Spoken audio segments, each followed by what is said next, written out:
अस्सलाम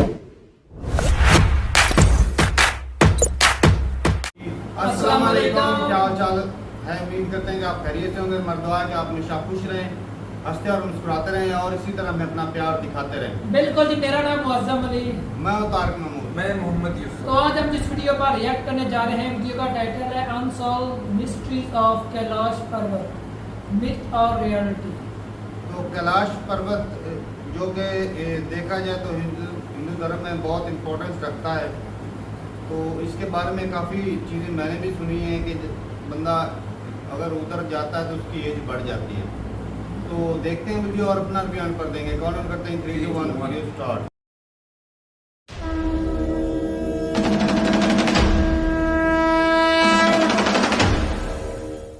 ज़मीन से 21,778 फीट ऊपर, हिमालय के बीच, कहानियों, रहस्यों, मिस्टिसिज्म, तंत्र का बर्थ प्लेस, भगवान शिव का घर, कैलाश पर्वत। माउंट कैलाश और कैलासा, जिसका संस्कृत में मतलब है crystal, is not an ordinary mountain. Vishnu Purana के मुताबिक ये पर्वत रूबी, गोल्ड और लापिस लाजुली को मिलाकर बना है। कैलाश पर्वत अराउंड 2 करोड़ साल पुराना है और हिंदुइज्म में माना जाता है कि the entire world is being operated from this पर्वत। कई साल पहले ड्यूरिंग द 5th सेंचुरी, राजा दक्षा की बेटी Sati fell deeply in love with lord Shiva against the will of a father. Shiva is the Indian god of destruction. भगवान शिव किसी में भी डिस्क्रिमिनेट नहीं करते हैं, इसीलिए भगवान शिव के पास हर तरह की एनर्जी रहती है, the light and the dark. Shiva के पास अक्सर भूत प्रेत और पिशाच रहते हैं। शिव के लिए कैलाश पर्वत उतना ही प्योर है जितना कब्रिस्तान। पर राजा दक्ष को शिव का कब्रिस्तान पर मेडिटेट करना और प्रेत आत्माओं से घिरे रहना बिल्कुल मंजूर नहीं था। सती ने शिव से राजा दक्ष की विल के अगेंस्ट जाकर शादी कर ली and they started living happily on mount Kailash until one day. एक दिन सती को पता चला कि उनके पिता राजा दक्ष एक यज्ञ यानी एक सैक्रिफाइस कर रहे थे। राजा दक्ष ने सारे गॉड्स को उस यज्ञ में बुलाया, सारे gods except the god of destruction lord Shiva. ये बात सुनकर सती बहुत अपसेट हो गई and she decided to confront her father. तो क्रोध और गुस्से में सती उस यज्ञ में चली गई। She stood in front of her father and demanded why she did not invite her husband Shiva. ये बात सुनकर राजा दक्ष ने सबके सामने भगवान शिव की बहुत इंसल्ट करी एंड ये इंसल्ट सती से बर्दाश्त नहीं हुई। अपने पति की इंसल्ट सुनकर सती आग में जलकर भस्म हो गई। सती की पेनफुल डेथ के बाद शिव ग्रीफ में चले गए और उन्होंने अपना तांडव करना शुरू कर दिया। गुस्से और दर्द से भरे शिव ने तांडव करते हुए सब कुछ डिस्ट्रॉय कर दिया। इन एक्सट्रीम एंगर उन्होंने अपनी जटाएं और अपने सिर की खाल उधेड़नी शुरू कर दी। सती के मौत के बाद शिव इतने दुखी हो गए कि वो पाताल में बुरी आत्माओं के बीच महाकाल भटकेश्वर के रूप में रहने लगे। Until one day when the other gods got together and told Lord Shiv कि सती एक दिन पार्वती के रूप में जन्म लेगी। सती के नए जन्म के इंतजार में भगवान शिव वापस इसी कैलाश पर्वत पर आ गए। जब सती का जन्म पार्वती के रूप में हुआ तब शिव और पार्वती ने दोबारा शादी करी एंड माना जाता है कि वो दोनों आज भी कैलाश पर मेडिटेट कर रहे हैं। कैलाश पर्वत पर भगवान शिव पार्वती के साथ पिछले 21,000 सालों से मेडिटेट कर रहे हैं। 2016 में नासा ने कैलाश पर्वत की सैटेलाइट से पिक्चर क्लिक करी थी और उस पिक्चर में कैलाश के ऊपर भगवान शिव का चेहरा बना दिखाई दिया था। Kailash is known as the spiritual centre of the world. यहाँ से north pole is 6,666 kilometres away and exactly double this distance in the south pole which is 13,332 kilometres away. Kailash के सेंट्रल एक्सिस को स्पिरिचुअल एक्सिस और axis mundi कहा जाता है और रामायणा में भी इस एक्सिस के एग्जैक्ट लोकेशन specified है। According to Uttarkand, as depicted in Holy Ramayana, to show the might of demons and to prove a point, Ravana once decided to shake and uncap the sacred Kailash mountain, the heavenly abode of Lord Shiva. Lord Shiva once crushed Ravana's forehand when he attempted to lift Mount Kailash. Ravana then began praising Lord Shiva and begging for forgiveness. Ravana made Lord Shiva so happy that he started dancing wildly and passionately. This dance is known as a Tandava, and the chants became known as the Shiv Tandav Stotram. Mount Kailash is located close to two important lakes, Lake Mansarovar and Lake Rakshastal. Lake Mansarovar is considered to be a lake filled with holy water and is known as the God Lake. वहाँ का पानी सबसे pure and शुद्ध माना जाता है। दूसरी तरफ है राक्षस ताल। राक्षस इन संस्कृत मीन्स डीमन और राक्षस ताल को डीमन या डेविल लेक भी कहा जाता है। Rakshas Tal is a lake full of paranormal stories. Ravana the demon king of Lanka, वो शिवा को अपना डिवोशन प्रूव करना चाहते थे और उनसे पावर्स पाना चाहते थे। रावण को 10 सर थे and to prove his dedication to lord Shiva, Ravana ने कैलाश के नीचे अपना एक सर काटना शुरू कर दिया। रावण का सिर काटने पर कैलाश की जमीन खून से भर गई थी। एक करके पावर की लालच में रावण ने अपने 9 सर काट लिए और कैलाश पर्वत की जमीन को अपने राक्षसी खून से भर दिया। जैसे ही रावण अपना 10वां सर काटने लगे, उनके सामने भगवान शिव अपीयर्ड। रावण की डेडिकेशन देखकर शिव ने उनको पावर्स तो दे दिए थे, पर जिस जगह रावण का खून बहा था उस जगह पर आज ये राक्षस ताल यानी कि डीमन लेक आज है। इस लेक को रावण ताल या गोस्ट लेक भी बोला जाता है। कहते हैं अगर पिलग्रिम्स इस लेक पर जाते हैं and they not being respectful, तो ये कर्स लेक उस डिसरिस्पेक्टफुल पिलग्रिम के साथ कुछ भी कर सकती है। राक्षस ताल का पानी पीने से पिलग्रिम्स को काफी सीरियस हेल्थ प्रॉब्लम्स हो सकते हैं। वो पिलग्रिम्स डेंजरसली बीमार पड़ सकते हैं। Well, research says that these problems are mostly because of the water from the ghost lake is extremely salty, but the legend says that this ghost lake is visited by spirits of people who did not have good karma, and उनका गुस्सा, pain and resentment can still be felt. इसलिए everyone is advised to stay away from the Rakshas Tal. यूँ तो कैलाश पर्वत is a mountain that has never been climbed before, but history में 2 लोगों ने ये ऊंचाइयाँ चढ़ी है। एक थे मिलारेपा नाम के Buddhist monk who was able to reach the top of the Kailash पर्वत, और उससे पहले थे युधिष्ठिर, सबसे बड़े Pandav. In 3102 BC, the world entered the Kali Yuga, a time that is supposed to be darker than ever. This was the time when the first nuclear war on this planet, Kurukshetra का युद्ध had just ended. Kaurava और पांडवों के बीच हुआ महाभारत के 18 दिन के उस ब्लड बाथ में 39,18,888 सोल्जर्स की ब्रूटल डेथ हुई, और उन डेथ्स के बाद शुरू हुआ Kaliyuga. After winning the world's most aggressive war, पांडवों ने हस्तिनापुर पर 36 years राज तो किया, पर मन में शांति और सुकून को कभी नहीं पाया। शांति और मोक्ष की तलाश में पांडवास चले गए माउंट कैलाश की चढ़ाई पर। पांडवास जानते थे कि कैलाश पर्वत स्वर्ग लोक का रास्ता है, और स्वर्ग लोक तक सिर्फ वो जिंदा पहुंच सकते हैं जिसने कभी भी कोई बुरा कर्म नहीं किया। माउंट कैलाश की मुश्किल चढ़ाई चढ़ते चढ़ते द्रौपदी और 4 पांडवों की एक करके मौत हो गई। अंत में जिंदा पहुंचे तो बस युधिष्ठिर। इट इज बिलीव्ड कि युधिष्ठिर एक ऐसे पांडवा थे जिन्होंने अपना धर्म पूरी तरह से निभाया था, और इसीलिए उन्हें स्वर्ग और मोक्ष मिल पाया। What's really validating is that according to a research conducted in February 2022, Yudhishthir's frozen body can still be found on Mount Kailash's glacier. Yudhishthir जब कैलाश की ऊंचाई पर पहुंचे थे, तब उनके साथ कोई और भी थे, the Hindu lord of death, Yama, who decided to send him to स्वर्गलोक और heaven. कहा जाता है कि Yama, the god of death, is still guarding Mount Kailash and protecting it from people with bad karma. Mount Kailash की परिक्रमा करते हुए pilgrims first need to cross the यम द्वार। इस द्वार को क्रॉस करना is like taking permission from the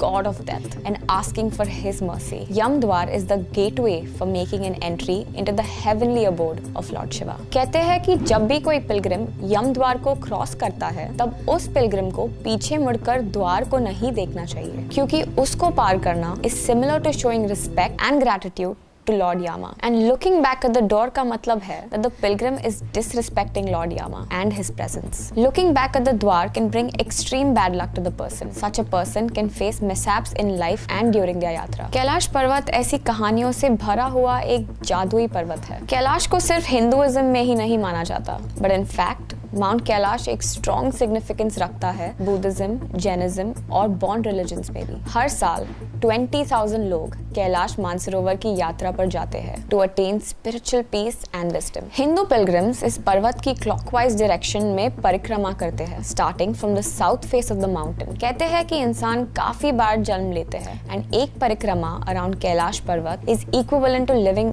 one cycle of life. Hindus believe that with this yatra they can attain moksha और liberation from the cycle of life and death. इस पर्वत पे time travels differently. Pilgrims जब कैलाश की यात्रा से वापस आते हैं तो उनके नेल्स एंड हेयर 12 आवर्स के अंदर बहुत रैपिडली बढ़ने लग जाते हैं और उनकी ये ग्रोथ 2 हफ्तों की ग्रोथ के बराबर होती है। कई पिलग्रिम्स का ये भी कहना है कि उनके बाल काफी रैपिडली लंबे और सफेद भी हो गए हैं। पिलग्रिम्स के फेस पर अक्सर रिंकल्स भी आ जाते हैं। कुछ दिनों का कैलाश पर्वत का ये सफर उनकी जिंदगी को फास्ट फॉरवर्ड करने जैसा हो जाता है। Now this was about Kailash यात्रा, बट जब बात कैलाश की चोटी पर चढ़ने की आती है तो वहां जाना अब बैंड है। पर पास में कई लोग इस पर्वत पे चढ़ने की मिजरेबली फेल्ड कोशिश कर चुके हैं। कई लोगों का मानना है कि कैलाश की चढ़ाई उसकी स्टीप बनावट की वजह से मुश्किल है। कैलाश पर्वत लुक्स लाइक अ पिरामिड, तो हो सकता है कि ये कोई नेचुरल पर्वत नहीं बल्कि 2 करोड़ साल पहले किसी एलियन सिविलाइजेशन का बनाया एक एडवांस्ड पिरामिड है। Doctor Ernst Muldashev, a Russian ophthalmologist, का भी ये मानना है कि कैलाश पर्वत एक पर्वत नहीं बल्कि एक एंशिएंट मैन मेड पिरामिड है, और शुड वी से alien made pyramid है। Many people have spotted sparkling multicolored lights at the पर्वत, और कैलाश यात्रियों का कहना है कि ये लाइट्स एक्चुअली पर्वत की तरह आते हुए UFOs है। काफी aliens and UFOs have been spotted by the pilgrims at Kailash. On the other hand, Hindu devotees का मानना है कि ये लाइट्स ब्रह्म मुहूर्त which is between 3:30 AM to 5 AM पे शाइन करती है। हिंदुइज्म में ये एक डिवाइन टाइम माना जाता है एंड कहते हैं कि इस टाइम पर काफी सारे देवी और देवता हेवन से कैलाश पर उतरते हैं। This divine intervention creates lights known as Divya Jyoti. Well, भगवान शिव को भी एक एलियन ही माना जाता है, और कैलाश भगवान शिव यानी कि उन महान एलियन का घर जिनके डमरू और तांडव से आज भी धरती का हर इंसान कांप उठता है। रात को सोते हुए कैलाश पर डमरू की आवाज अक्सर सुनाई देती है, और इस डमरू की गूंज के साथ सुनाई देता है ओम का जप। कई पिलग्रिम्स का ये कहना है कि उन्हें सिर्फ डमरू की गूंज या आवाज ही नहीं बल्कि उन्हें वो डमरू बजता हुआ फील भी होता है। हर रात कैलाश पर्वत की जमीन जोर जोर से हिलने लग जाती है। हिंदुइज्म में शिवजी का डमरू और उनका तांडव मेजर डिस्ट्रक्शन को रिप्रेजेंट करता है। जब शिवजी अपने डमरू बजाते हैं तब वो पूरी अर्थ को डिस्ट्रॉय कर सकते हैं। तो इस पर्वत में एक ऐसी एनर्जी है जो चाहे तो पूरी दुनिया का डिस्ट्रक्शन कभी भी कर सकती है। कुछ रिसर्चर्स की थियोरी के अकॉर्डिंग ये बॉल ऑफ एनर्जी जो इस पर्वत के अंदर है न्यूक्लियर एनर्जी है। कैलाश पर्वत is a source of nuclear power. कई थियोरिस्ट का मानना है कि ये आवाजें एक एलियन सोसाइटी की है जो आज भी कैलाश के अंदर रहते हैं। कैलाश पर्वत सिर्फ एक नेचुरल पर्वत से कहीं ज्यादा है, और ये प्रूफ करने के लिए कैलाश की एक और सबसे सस्पिशियस प्रॉपर्टी है। This mountain moves and changes its position. The reason why no one has been able to climb this mountain is also because Kailash Parvat is not constant and it keeps moving. काफी सारे trackers have observed कि चढ़ते हुए उनका रास्ता अक्सर बदलने लग जाता है, और वो ट्रैकर्स कई बार गलत रास्ते चढ़ने लग जाते हैं। Not just that, mount Kailash एक जगह से दूसरी जगह अपनी पोजीशंस भी बदलता है। काफी क्लाइंबर्स का कहना है कि उन्होंने अपने पाथ और रास्ते कई बार बदलते हुए देखे हैं। ये कैलाश पर्वत के रहस्यों में से एक सबसे बड़ा रहस्य है। हिंदुइज्म में मानते हैं कि भगवान शिव आपका रास्ता रोकेंगे अगर आपके कर्म साफ नहीं है तो, क्योंकि एक भी impure person or someone with bad energy can affect the mountain's pure and powerful divine energies. इस जायंट कीपर ऑफ मिस्ट्रीज पे चढ़ना अनसेफ तो है ही, but now due to security reasons climbing to the top of Kailash has now been banned by the Chinese government. India, China और नेपाल के borders से बस 100 किलोमीटर्स दूर mount Kailash is located at the Kailash range of Trans-Himalaya in the western part of the Tibetan plateau. In fact, क्योंकि Kailash is close to the borders of India, China and Nepal, due to security reasons, यहाँ पर drone photography is also banned. पर यहाँ की यात्रा और परिक्रमा अभी भी पॉसिबल है। तो क्या आप इस यात्रा पर जाना चाहोगे? क्या कैलाश पर्वत पे जाना आपकी बकेट लिस्ट में है? Maybe to go to स्वर्गलोक और to discover some of its mysteries? Kailash पर्वत पे किसी भी रीजन से जाओ, एक बात तो पक्की है, that your journey will be filled with new stories and adventures. तो अगर आपके पास भी कैलाश पर्वत की कुछ अजीब stories है तो भर दो comment section में and enlighten us. Because no matter what, a journey to Kailash always proves to be a path to spiritual enlightenment.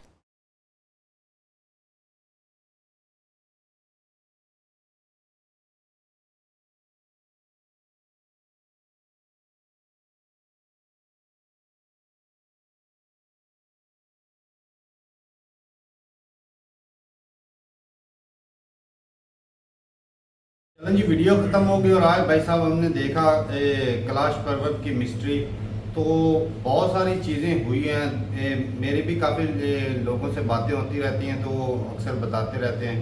तो ये तो मैंने उनसे भी सुना था कि भाई जब बंदा कैलाश पर्वत पे जाता है ना तो एक तो उसके बाल जो हैं वो बड़ी जल्दी ग्रो करना शुरू हो जाते हैं, चेहरे पे झुर्रियाँ भी पड़ जाती, मतलब एज बढ़ जाती है एक किस्म की, और जो नाखून हैं ये बड़ी तेज़ी से बढ़ जाते हैं और मतलब इतना सालों में नहीं बढ़ते जितने वो कुछ दिनों में बढ़ जाते हैं। सही। तो ये चीज़ भाई मैंने सुनी थी पहले, और इसके साथ देखा जाए तो कई चीज़ें जुड़ी हैं कैलाश पर्वत के साथ, क्योंकि शिव भगवान यहाँ पर रहते हैं। तो साफ ज़ाहिर है बहुत सारी चीज़ें हुई है। रावण की बात करें तो उन्होंने भी जब ताकत हासिल की थी तो रावण भी इधर आया और उसने अपने सर काटे, 9 सर काटे, उसके बाद ताकत मिली इसको। तो वो ताकत के लेने के लिए उन्होंने अपने सर काटे।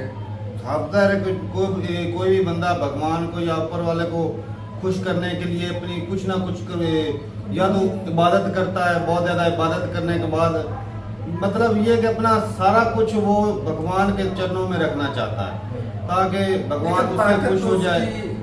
शैतानी नहीं गिनी जाती, शैतानी गिनी जाती। विद्वान थे वो भी, मैंने जितना सुना है कि वो भी मतलब उनका नॉलेज बड़ा था, विद्वान थे। सारी जो क्वालिटियाँ होती है ना अच्छे में, वो सारी क्वालिटियाँ थी, लेकिन उसकी सोच जो है वो नेगेटिव। तो जिसकी वजह से अब एक साफ ज़ाहिर है कि एक बंदा होता है वो अच्छा नीयत वाला होता है, उसके पास शक्ति हो तो वो अच्छे कामों में इस्तेमाल करेगा। अगर वही शक्ति किसी बुरे इंसान के पास हो तो वो गलत कामों में इस्तेमाल करेगा, तो इंसानियत की खराबी करेगा। तो रावण का देख लो कि जो हुई थी क्या नाम है, श्री राम और रावण के बीच जो जंग हुई थी, वो राम सेतु बनाकर उधर गए थे, सीता माँ को अगवा कर ले गए। हाँ, उसकी वजह से जंग हुई थी। तो रावण एक समझो विलन ही थे। और बाकी ये बात है, एक तो सती का पता चला कि जो आज से कुछ अर्सा, बल्कि हजारों साल नहीं, कुछ अर्सा पहले हिंदुस्तान में भी ऐसा होता था, अगर कोई हस्बैंड मर जाता था ना तो उसकी वाइफ को जला दिया जाता था, उसके साथ ही जला दिया जाता था। ऐसा उनकी किताबों में लिखा हुआ था। अब ये देख लो, ये कोई झूठ थोड़ी है, नहीं मतलब लेकिन ऐसा करने में कहा तो नहीं ना गया। वो तो जज्बात में वही ना, ये तो लेकिन अगर किसी को दुनिया को ऐसा करने के लिए तो नहीं ना कहा गया, फॉलोअर्स को ऐसा करने के लिए तो नहीं ना कहा गया। सही बात है, फॉलोअर्स करेंगे तो वही जो उन्हें करने के लिए कहा गया है, या जिस काम से उन्हें रुकने के लिए कहा गया उससे वो रुक जाएंगे। तो मेरे ख्याल में भाई वो शिव भगवान थे तो क्या रोक नहीं सकते थे उनकी मौत को। साफ ज़ाहिर है कि भगवान होता है, सुपर पावर तो वही होता है, सारी ताकतें उसके पास होती हैं। दुनिया आम जो हमारे मजहब में जोर लगा ले वो भगवान के खिलाफ तो नहीं जा सकते। नहीं, बिल्कुल नहीं जी, क्योंकि पावर सबसे सुपर पावर तो वो इस लायक नहीं होते कि उनके पास इतनी पावर हो अपने भगवान के खिलाफ से ले जाए। नहीं, एक तो सामने खड़ा भगवान है, उसके सामने उसके वाइफ को जला देना, ये वैसे लगता तो अजीब ही है भाई। और बाकी भाई शायद उनको था कि भाई दूसरा जन्म फिर लेकर आ जाएंगी। अच्छा, बाद में जब हर चीज को तबाह कर रहे थे तो उन्हें बताया गया। हाँ, जब उन्होंने अपना बसेरा जाके वो शैतानों में, बुरी आत्माओं में कर लिया था, तब उन्हें कहा गया कि आप यहाँ। अच्छा, एक और बात है कि जब दूसरी बार शादी हुई थी शिव भगवान की, तो उनकी एज मतलब जिस तरह इतनी बड़ी- अक्सर सुनते हैं ना कि भाई वहाँ पर एज जाके बढ़ जाती है, तो वो तो यंग ही रहते होंगे, उनकी एज नहीं बढ़ती होगी, ये भी चीज़ है। क्योंकि दोबारा वो देखें वो सती उनकी डेथ हुई, उसके बाद वो दूसरा पार्वती जन्म ने हुआ। जन्म लिया, फिर वो जवान हुई, फिर शादी हुई, टाइम तो लगता ही है। बिल्कुल, तो बिल्कुल। वो जवान ही रहे। तो ये भी चीज़ है कि जो आम लोग हैं वो अगर वहाँ पर जाते हैं कैलाश टेम्पल कैलाश पर्वत पे, तो उनकी एज बढ़ जाती है, और लेकिन शिव भगवान की एज नहीं बढ़ी। तो बाकी पहले पता नहीं था कि जो पांडव थे उनकी मौत कैसे हुई। अब यहाँ पे जो बताया गया है इसके हिसाब से तो जो 5 पांडव थे उनमें से 4 पांडव की मौत कैलाश पर्वत चढ़ते हुए हुई। युधिष्ठिर जो उनके मेरे ख्याल में बड़े भाई थे वो बचे थे, बाकी सारे जो उसमें भी उनकी नीयतों का हेरफेर दिखाया जा रहा है। अच्छा एक और भी बात जो है ना वो कि आम बंदे ऊपर नहीं 2 बंदे चढ़े हैं मुकम्मल तौर पे। हाँ वो भी मजहबी हैं। हाँ, तो दूसरे जो जाते हैं तो वो रास्ते खुद ब खुद ही बदल जाते हैं। जो क्लाइंबर ऊपर चढ़ते हैं ना, वो रास्ते के ऊपर कुछ ना कुछ ऐसी चीजें रख देते हैं जिससे पता चले हमने इस रास्ते से गए थे और इसी रास्ते से वापस आएंगे। लेकिन जब वो वापस आते हैं तो वो मेरे ख्याल में चीज स्ट्रक्चर ही बदल जाता है। वो पहाड़ का ना वो कह रहे थे स्ट्रक्चर एक जैसा नहीं रहता, बदलता रहता है। तो साफ ज़ाहिर है ऊपर वाले के पास भाई शक्तियाँ होती, ताकत होती है, वो नहीं चाहता कि भाई इधर आम बंदा आए जो गलत नहीं है। तो ये खास तौर पर होता है जिनकी थोड़ी सी जो अंदर से साफ जो अच्छाई के लिए जाता है उसके लिए तो वो ठीक है, जो जिसके अंदर मैल होती है कुछ होते हैं तो उसके लिए वो कुछ लोग होते हैं ना जो सिर्फ अपनी वाहवाही कराने के लिए जाते हैं कि भाई मैंने ये सर कर लिया। कुछ होते हैं जो ऊपर वाले को पाने के लिए या उसकी चाह में जाते हैं, वो अलग लेवल है। ऐसी बात है। कुछ लोग होते हैं जो वो हिस्ट्री बनाना चाहते हैं वर्ल्ड में कि भाई को सिर्फ बड़ा दिखाने के लिए कि भाई मैंने ये कर लिया, दूसरा कोई नहीं कर सका तो ये मैंने कर लिया। तो बहुत सारी चीजें थी इसमें भाई। एक तो रावण वाला के वो जो उसका खून बहा था कि जो नदी बनी वो आज भी उसका जो पानी अगर कोई पीता तो उसको नुकसान होता है, मुख्तलिफ बीमारियाँ लग जाती हैं। वैसे टूरिज्म पे उधर टूरिस्ट जाते हैं लेकिन ऊपर जो है वो मेन चढ़ाई नहीं चढ़ने नहीं देते। बहुत सारे हिंदू धर्म के लोग जो है जाते हैं, और ये भी बोल रहे थे कि यहाँ पे 20-20 हजार यात्री जाते हैं हर साल, बहुत ज़्यादा है। तो ठीक है भाई, अपनी राय ज़रूर बताइएगा कमेंट सेक्शन में, और भी इस बारे में कोई थोड़ी सी नॉलेज हो तो ज़रूर शेयर कीजिएगा। और सती वाला केस जो है वो जो मामला था भाई वो ज़रूर बताइएगा। क्या ये जो हिंदुस्तान में पहले होता था कि जो सती होती थी, मतलब जिसका हस्बैंड मर जाता था वो आग में उसको जला दिया जाता था, तो क्या वो इसी वजह से था या फिर वो बाद में किताबों में आया? जरूर बताइएगा कमेंट सेक्शन में। मिलते नहीं वीडियो के साथ, तब तक के लिए इजाजत दें। अल्लाह हाफिज।